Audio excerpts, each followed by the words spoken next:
Hello, and happy Thursday, or happy Wednesday. I apologize, I'm jumping the gun here. Happy Wednesday to all of you. Thank you so much for joining us here on In the Loop. We are back on Wednesday. Today's such a treat. Now, as you know, today is obviously a big day. Lots of stuff going on in news this week as we head into the holidays.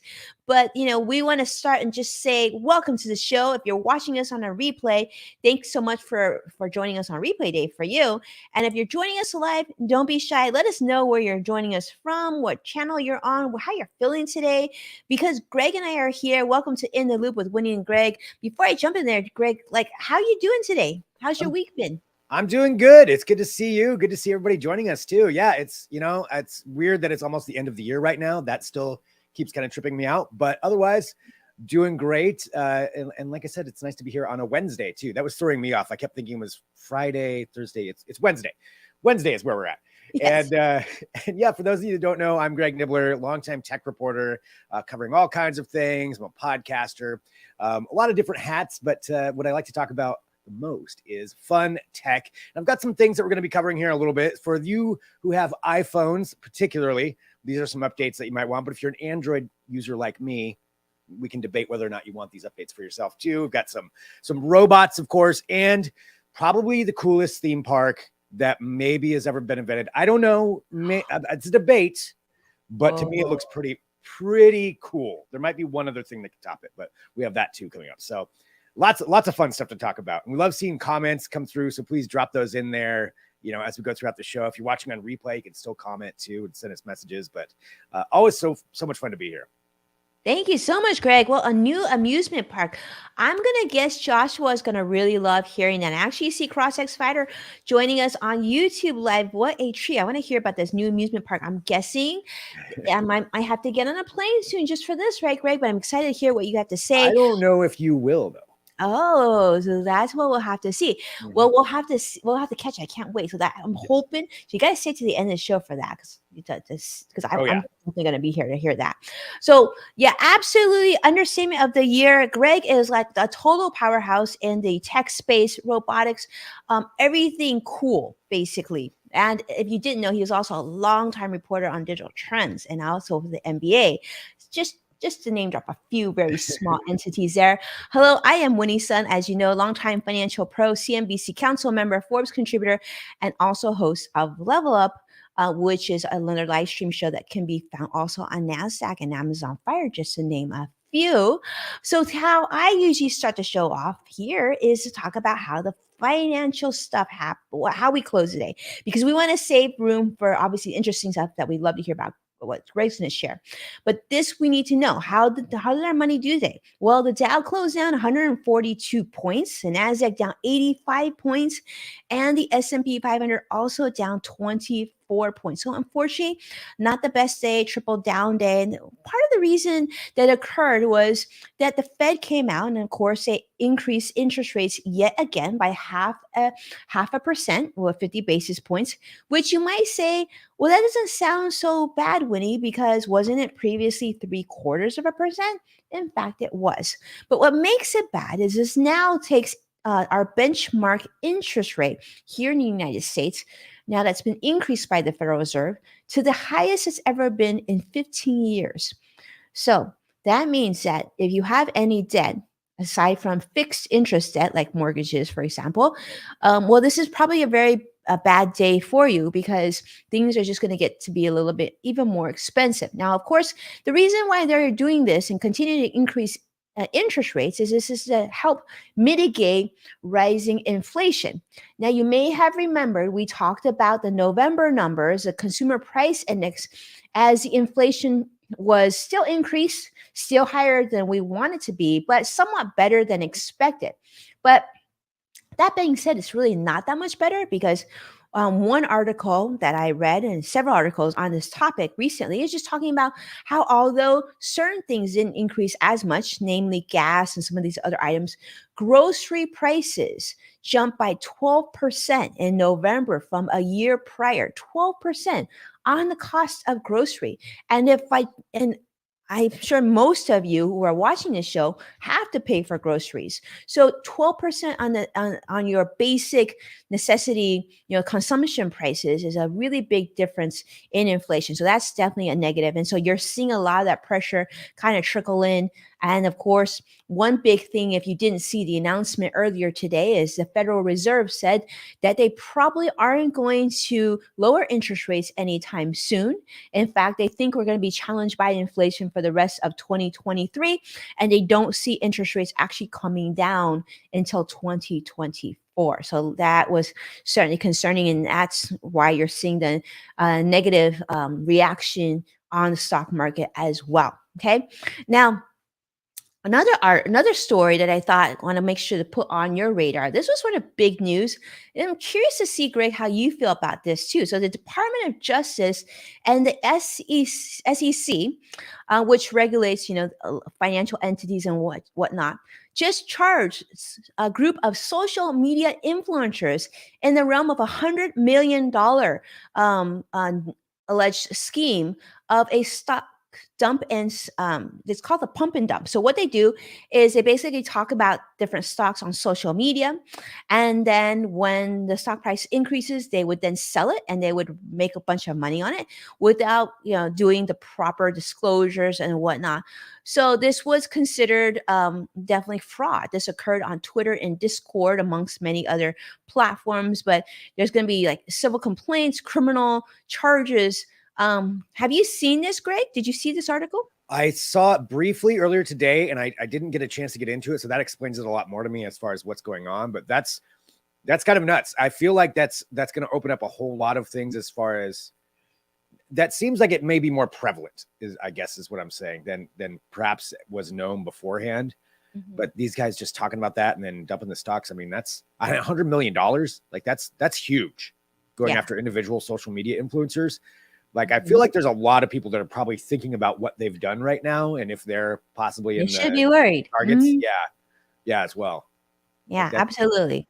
Yeah, that's pretty crazy.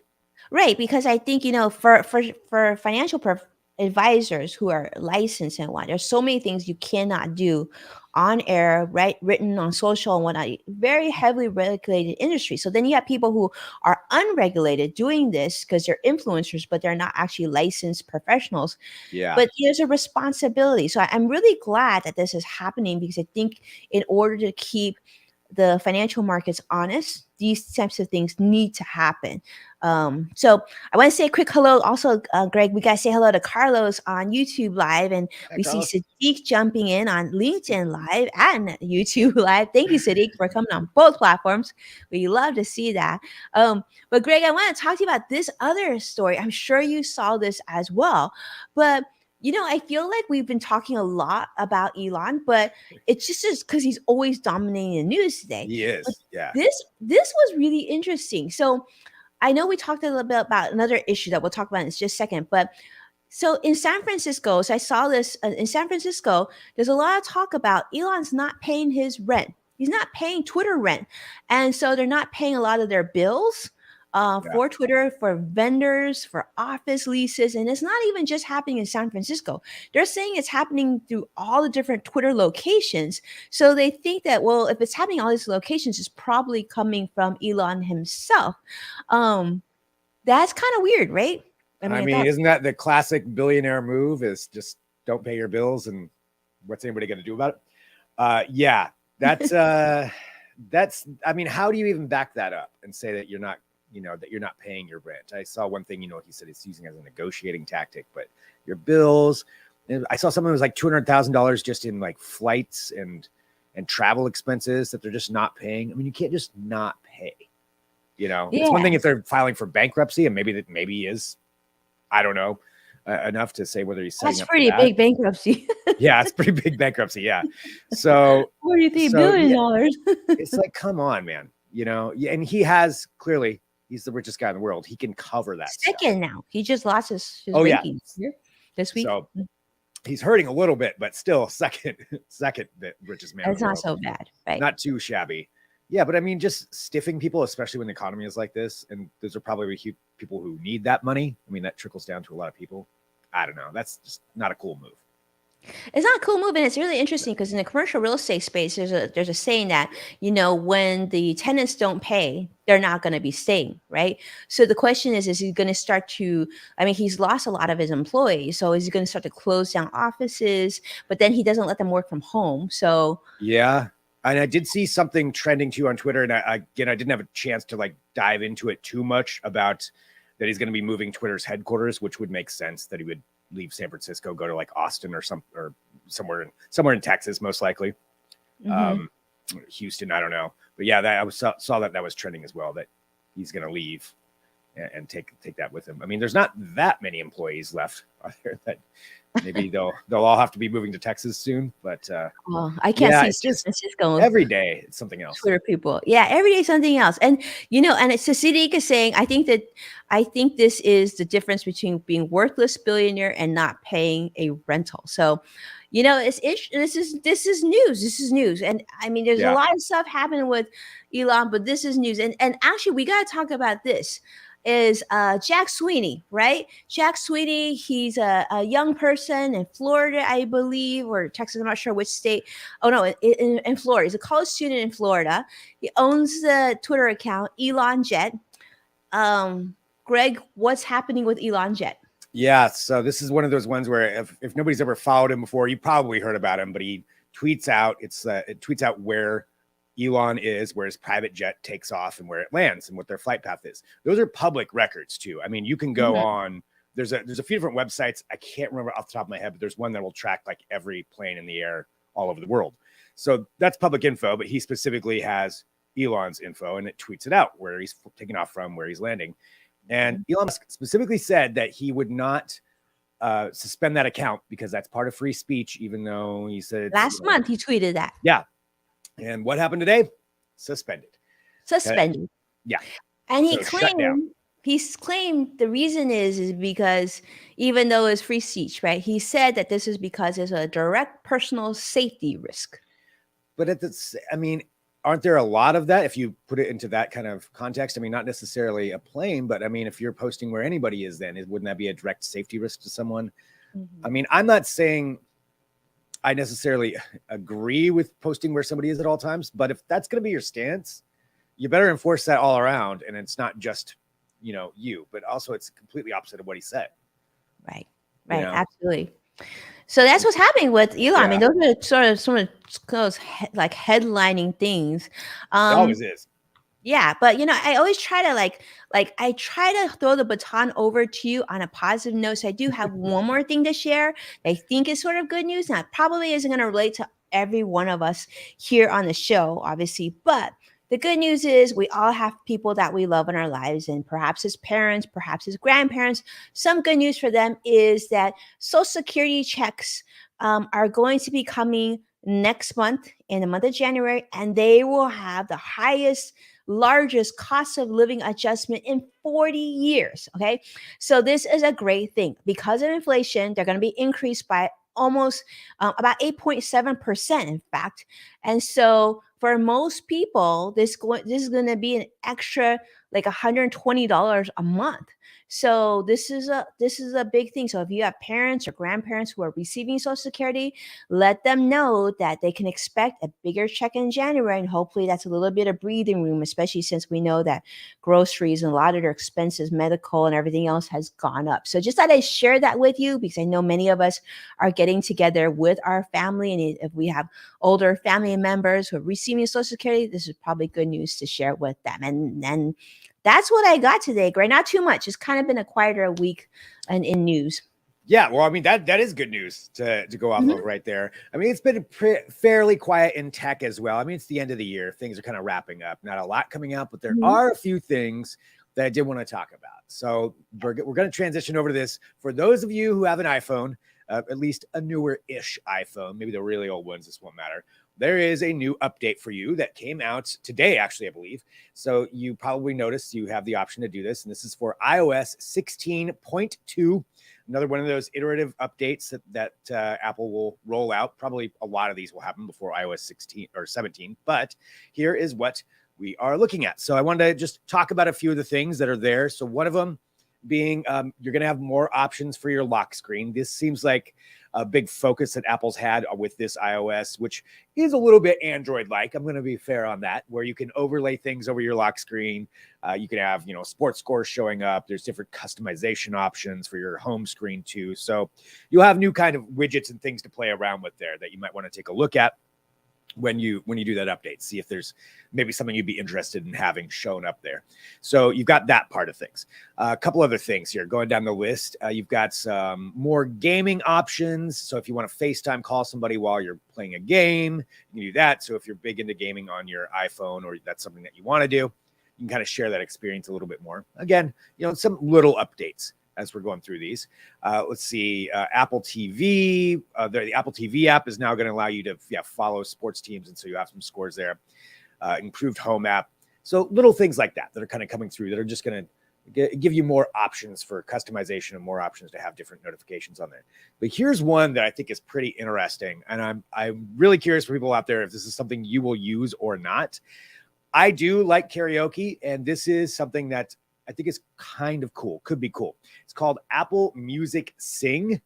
And what it's doing is it's harnessing all of those millions, tens of millions of songs that Apple Music has. And now it's going to give you an option, a volume option, a control option to actually lower the volume of the vocals on a track and then show the lyrics so you can sing over it.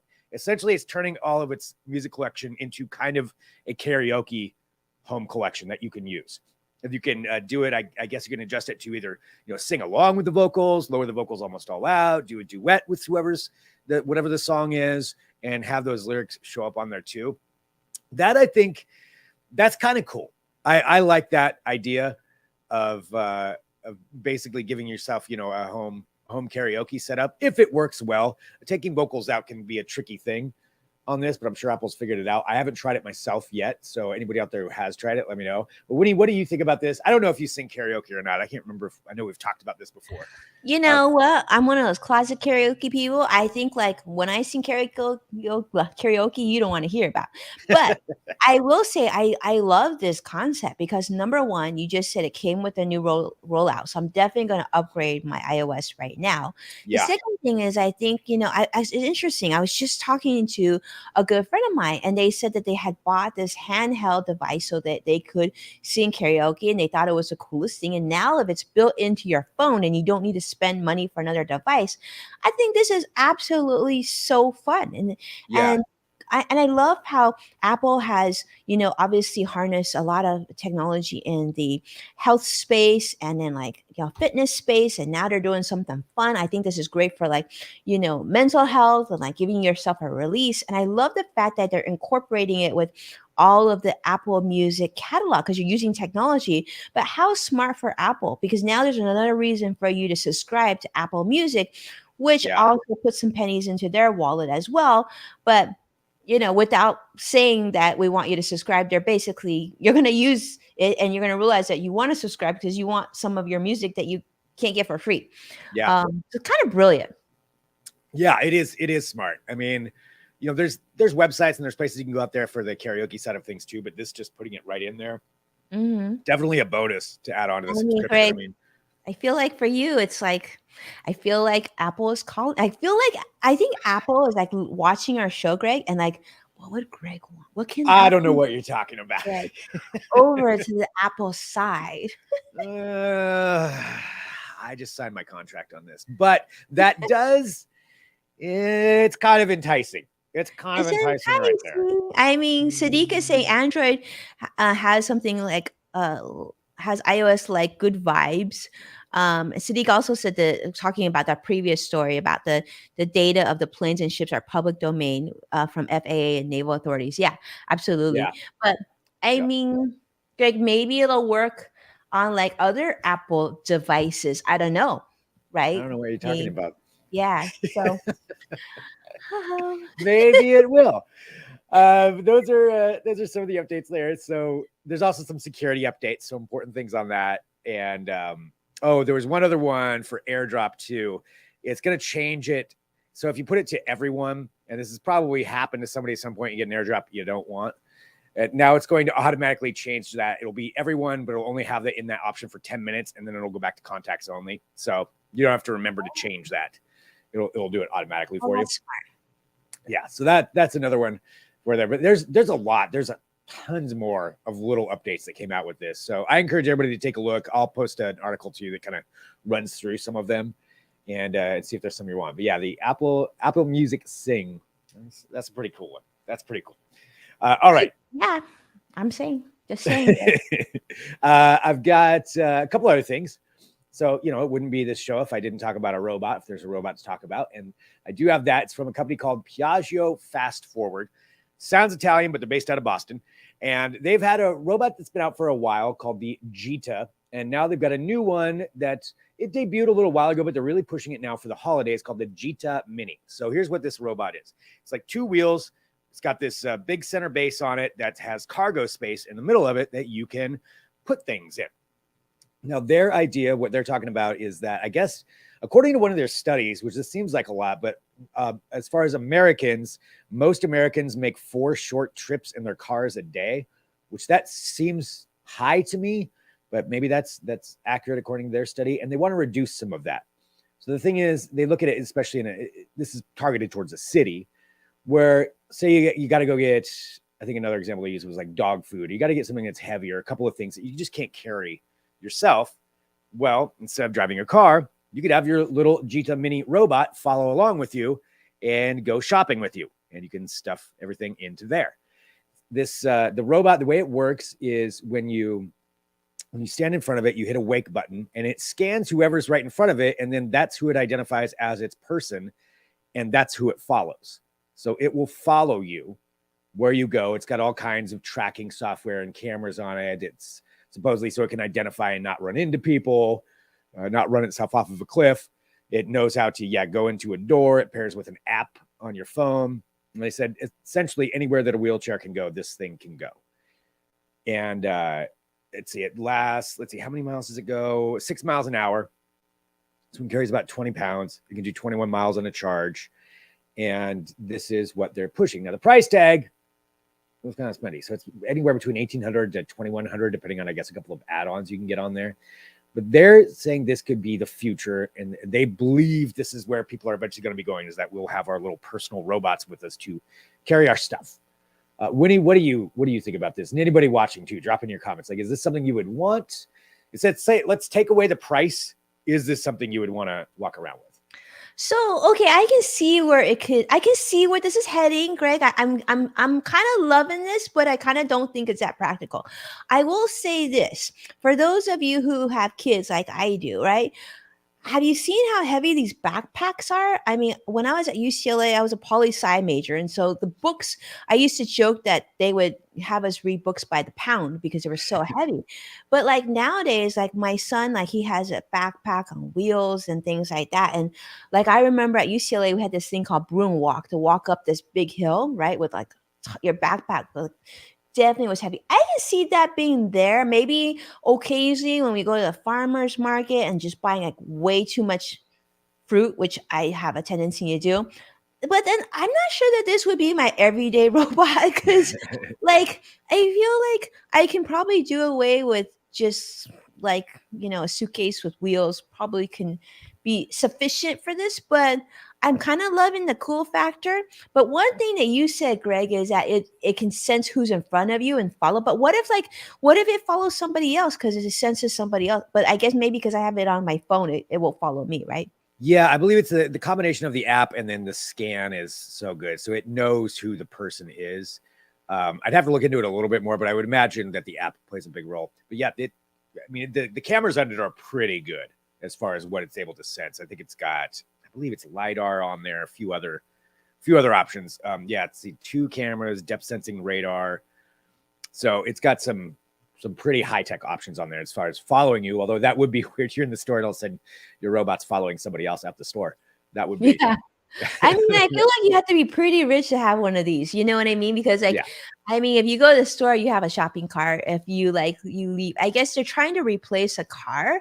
So you have a very specific market. Like obviously I live in California. We are very car dependent. I can't see Right. myself. But maybe like if I was in New York City, maybe this would be great. But then I have a lot of friends that live in New York City. And I would say that they would probably need a little bit more room than how much this robot. It looks like even if Yeah. the vegetables are hanging out of the robot. So Yeah, I should there's a have seen bigger that. version of this. This is the mini version they're pushing right now, and the Mhm. bigger version I can't remember how much it holds, but a little bit more. Yeah, it's not a ton. I mean, I could see maybe occasionally using that here in Portland. I mean, there's a lot of hills, so I don't want to Yeah, carry a bunch of stuff up a hill. yeah. Have the robot do it. But yeah, I think it's a pretty targeted market for Yeah. this. And then what do people complain? How people complain when you ride your bike or your skateboard Yeah, on the get your sidewalk? Or they robot come off the get sidewalk. your robot. It's in my way. Yeah, that's somebody will definitely complain about it. The other part of the study, they said, pulling this facts up here. So this is from the International Federation of Robotics, that apparently service robots are already an $11 billion industry. And we're Huh? just at the start of that. Wow. So, going forward, it may not be this one, but eventually within a couple of years, I think you're going to see more and more of these kinds of robots out on the road and on the sidewalk. Like they're going to start showing up places. They're already on like college campuses, the little delivery bots. But Really? yeah, yeah, there's a bunch of college campuses that have them on there right now, Wow. where I don't know what else, I think like little convenience store stuff, and sometimes maybe pizza, but you can see they'll rolling around on college campuses. So yeah, personal Yeah. robots. See, this was interesting. I'm really glad you made this point, Greg. I think like college campus is a really great opportunity for robot usage, right? And I Mhm. also think that they gotta rethink, like how like a lot of people need transportation to school. Like there needs to be some sort of like halfway point between a bicycle and a car that gives you the protection, but also Yeah. the eco friendliness and the space considerations. But yeah, I love your segments. I love to learn about this and think about how we would utilize this in a day to day. Yeah. Sadiq, to answer your question, it's anywhere between, for the mini, it's anywhere between about $1,800 to $2,000, maybe $2,100. There's some certain add-ons you can get in there. That's like a But math. yeah, right around $2,000, we'll say. So it's not cheap. It's not cheap, Definitely. but it's Definitely cool. not cheap. Yeah. Yeah. Kind of cool. I don't know if I would use it either, but I like to see where it's going. I So, feel okay, like it's something you share. You share it with somebody. it's some robots. All right. Going from there, we have this. So, for those of you in California, you're going to be the first here in North America, in the United States, to experience this. There is one in Japan, one in Japan right now. But it's coming to America. It is Super Mario World, the theme park, or Super Nintendo World, excuse me, Super Nintendo World, the theme park. And so this is going to be opening at Universal Studios. So it's going to be part of their extension right there. But as you can see, it is everything Super Mario. You've got Super Mario, you've got Mario, Luigi, Peach, you got Donkey Kong, all kinds of things. And they're big, giant rides that you get to ride and experience as though you're in Mario's world. You can see right there, you got some Koopa Troopas, you got some coins. They're going to pair it up with a bracelet. So kind of like they do at Disney already, but this will be a bracelet specific for this, where you can tap it and you can get coins. You can interact with different things. That part costs a little bit more to use it there. But this, so far, from everything I've seen, this is a lot of, I believe, this might be from the California one, but it's just like the one in Japan. It looks pretty fun. I mean, I want to go there. I want to definitely try this out. Now, I said it's the coolest theme park. There's another one that I want to go. I haven't been to Galaxy Quest yet, so that may be, or Galaxy's Edge. Galaxy Quest is a whole different thing. Galaxy's Edge, so I haven't been there yet. This looks fun, and it's coming February 17th to California, to Universal Studios. So, Winnie, you are not too far away from this, I believe, to where you could actually go there. But I want to know what people think about this. Is this something you'd want to go to? Is it something you're interested in? Maybe it's just because I played all the Super Mario games that I like it, but maybe it's not interesting to everybody else. I think No, it's I pretty love this. This is awesome. I tell you right now. I tell you, this is like right up Joshua's. I'm just waiting for Joshua to tell me what he thinks. But let me. So he says definitely looking forward to Super Nintendo World. Let me Yeah. tell you, Greg. I love that, and you're absolutely right. Universal Studios is not far from me at all. Not only that, is many NBC employees I work with, and I have worked with her for very many years as my clients, and I do speaking with them and all sorts of stuff. So this is a great excuse. And what I love about Universal Studios versus some of the other theme parks is they have a lot of these interactive functions, right? They did that with the Harry Potter exhibits where they had the wand that you could go around and tap things.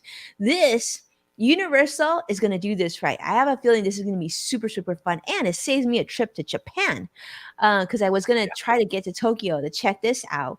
But how cool, February, that's not far at all. And but I will say this, I hope that Universal has figured out the crowd situation for this, because Universal Studios has a reputation for like having really long lines. So they have a lot of really splashy rides, but if you're a regular person that buys a ticket and goes to their theme park, you be lucky if you can ride 6 rides in one day, because they don't have a good fast pass system. But unless you pay, like, I think it's like $75 to $80 a day, which, let's be honest, is almost like an extra ticket at another theme park for another day, right? So it's very pricey.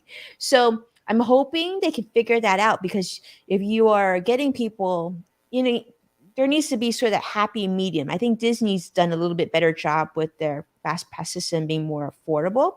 Yeah. Universal, I'm hoping will do that as well. Yeah, that's true. If you're waiting that long, and I imagine this is going to be very popular when it comes out. Yeah. Steve's asking, will it come to Orlando Universal? So it was scheduled to go there next year, but I think it's now they're thinking it's going to be at least a couple of years. It's going to eventually make it there, but it's not going to happen right away. For some reason, that one keeps getting delayed.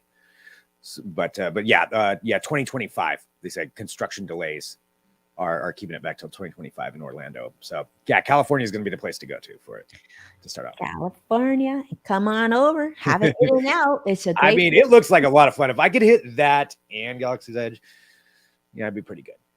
Yeah, right. I mean, I think you'll have to come. I know you have family in SoCal. I do. Greg, it's a good excuse, and I'm just say February is the weather's gonna be perfect in February. So I think it's not a bad idea. Although I might wait for those crowds. Now that you just mentioned that, I might wait till it thins out a little bit. Yeah, maybe later on.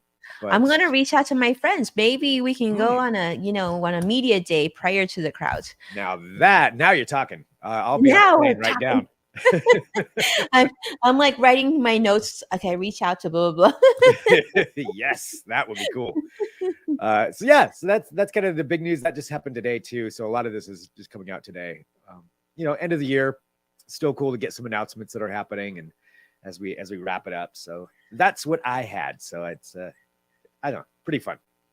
I know. Look, Joshua is saying that'd be fun. Yes, it absolutely will fun. And City, hopefully, like Greg had mentioned, it'll come to your neck of the woods very soon as well. But yeah, we just so appreciate you tuning in. Hopefully, this was helpful and interesting and keeping you on top of things. We try to, bring in those big trending topics that we think that you find interesting and fun. Of course, huge thanks to Greg, because Greg is always keeping us ahead of everybody else. Like, I'm always like the coolest person because I know about robots, and I have to say it's thanks to Greg keeping me on top. Now I can talk about a robot that could follow you around, everywhere, and carry your bags. carry groceries and carry book bags. I mean, I think not for me, because it's to me it's a little, the sticker shock is still too high. But like Sadiq said, maybe I think if they could get this to the price of those robots that vacuum your floor, right? Yes. That's like a few $100s, right? I think if you can get like a movement robot in that realm, that price realm, I think more people would be open to paying for that. And that'd be super cool. Like, imagine being on a college campus, right? And having your robot join you with your books, and then you could have a robot parking lot. Yeah, they're gonna have everybody's robots go park. Yeah, that's true. I mean, I think we're going to be, eventually it's going to go that way. There's going to be a lot more of these. But you're right. The sticker shock's a little bit too high for me right now too. I don't.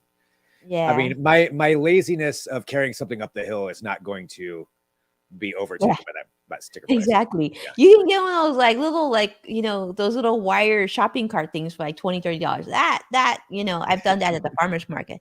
That's okay. But Elon, maybe this holiday you've treated your employees pretty roughly. My suggestion is maybe get them something nice. Get them something thoughtful. Yeah. Just stop tweeting for a couple of days. Oh yes, please. For the That sake of too. let's just go with that. But I don't know. We'll see. Tomorrow's supposed to be some big announcement, so we'll see Yeah. what happens there. But Yeah. thank you, Greg, for all the updates. Super, super helpful. Yeah, thank you. I mean, this is always so much fun, and really just appreciate everybody joining in and commenting. It's so nice being here with everybody and just having fun and talking about these topics and getting your opinions, and really, really cool. It is really cool. Well, thank you so much for joining us. And please do us a favor and share the show with someone that you care about. Tag anybody. And of course, if you think of something interesting that we didn't mention, definitely share it with us on social or direct message. And if you share it on social, please tag us so we could probably thank you. I want to say a big thank you to Sadiq this week. Huge thank you, Sadiq, for being so good about sharing the show. Joshua, I can't thank you enough. Vicky's not here with us today, but Vicky, thank you as well for doing that as well. We saw those shares on social, so we really appreciate that so much. But with that, I guess that's a week, right? Yeah, I think that's so. For us. All right. All right. Take care. Thanks, everybody. Bye. Bye.